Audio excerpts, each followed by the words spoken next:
दिनैहाय जोङो नैबे सराइबिल बसगाव फोथारावहाय जोंनि गसाइगाव डिस्ट्रिक्ट UPPLनि 3 बोसोरारि बावहाय बोसोरसालिया जथुम्मा जागासिनो दङ। बेवहाय दिनै डेलिगेट सेसना जोबनानै थांबाय। डेलिगेट सेसनखौ आंखौ बेखेवनो लेंहरनायाव बाहाय दिनै डेलिगेट सेसनखौ बेखेवफैदों।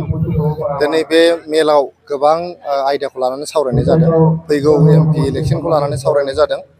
बेजों लोगोसे जोंनि हान्जाखौ बोरै गोख्रोंनिफ्राय गोख्रों खालामजायो बेनि सायाव सावरायनाय जादों। दिनैहाय माखासे अपोजिसननि बानसावनायफोरखौ बाहाय माने क्लियार खालामना होनायखौ जोङो सावरायनाय जादों। मथथे बेयाव थांखि लानाय जादों जेरै सेन्ट्रेल कमिटि UPPLआ फैगौ MP इलेक्सनखौहाय जोंनि क'क्राझार आरो उदालगुरि मोननैबो समस्तिखौहाय गेलेनायनि मोनसे थांखि लानाय जादों। दा जिहेतु जोङो मोनसे गोख्रों मोनसे हान्जा जाबाय, गोख्रों हान्जानि थाखायनो जोङो मोननैबो समस्तियावहाय देरहालांगोन आरो जों मोननैबो समस्तियाव NDA हिसाबै गेलेगोन। BJP AJP आरो UPPL ज' नांनानै बे मोननैबो समस्तिखौ गेलेनायनि मोनसे थागथियारि दा जागासिनो दङ।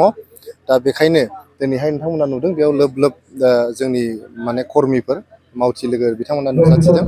लोगोसेयै जोंनि बेवहाय रोजा रोजा रायजो राजाफोरबो नुजाफैदों। बेखौ नुनानैनो मिथियो जे दिनै UPPL हान्जानि अनगायै जोंनि बड'लेण्ड ओनसोलाव खुनु मोनसे हान्जायानो गोख्रों नङा। UPPLआनो मोनसे गोख्रों हान्जा आरो नोंथांमोना नुगोन फैबाय थानाय बिसायख'थिफ्राव जोङो माने UPPLआ गोबां भट लानानै देरहागोन आरो जोंनि बे बड'लेण्ड ओनसोलखौ गोबां बोसोरनि थाखाय जोङो खुंबाय थागोन।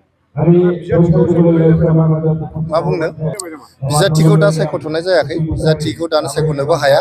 दाबो जिहेतु जोंहा बोसोरसेनि बारा आखायाव सम दङ। जेब्लानाखि सम जागोन होमबा जों बिजाथिखौ सायख'गोन। सिंजों सिं माखासे मानसिखौ दा जोङो सावरायबाय थानाय जादों, सानबाय थानाय जादों।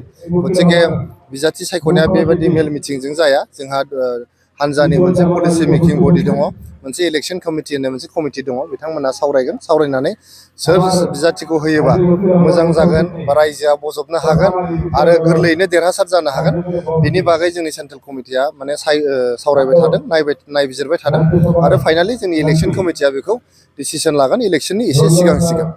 फैबाय थानाय